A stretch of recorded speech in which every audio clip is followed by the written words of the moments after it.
திருப்பூர் மாவட்டம் பல்லடம் அருகே கட்டுப்பாட்டை இழந்த கிரேன் வாகனம் சாலையோரம் இருந்த கடைகளுக்குள் புகுந்த விபத்தின் சிசிடிவி காட்சி வெளியாகியுள்ளது.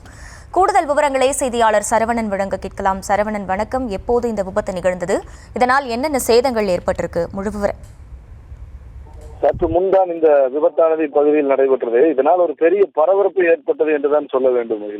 அதாவது திருப்பூர் மாவட்டம் பல்லடம் திருச்சி கோவை தேசிய நெடுஞ்சாலை, அதாவது பல்லடத்துடைய நுழைவாயில்னு சொல்லலாம். அந்த பகுதி பணப்பாளையம் அப்படிங்கிற பகுதி. இந்த பகுதியில அவினாசி பாளையத்தை சேர்ந்த மகேஷ் என்பவருக்கு சொந்தமான இந்த கிரேன் பல்லடம் பகுதியில் இருக்கிற ஒரு தனியார் நிறுவனத்துக்கு, சைசிங் நிறுவனத்துக்கு ஆயிலர் அமைப்பதற்காக வாடகைக்கு சென்று கொண்டிருக்கும் போது பல்லடம் பணப்பாளையம் தாராவரோட பிரிவுக்கு முன்னதாக திருச்சி தேசிய நெடுஞ்சாலையில மேற்கு நோக்கி கிரேன் வந்து கொண்டிருந்த போது திடீரென டிவைடர் முன்னதாக இருக்கிறது.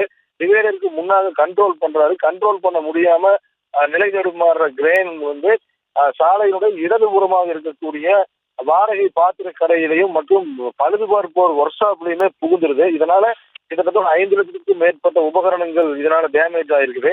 இதை ஓட்டி வந்தவர் மதுரையை சேர்ந்த ஜெயக்குமார் என்பதுமே அவினாசிபாளையம் பகுதியை சேர்ந்த மகேஷ் என்பவருடைய வாகனம் என்பது இது குறிப்பிடத்தக்கது. இதனால் இப்பகுதியில் பரபரப்பு ஏற்பட்டது. விவரங்களுக்கு நன்றி சரவணன்.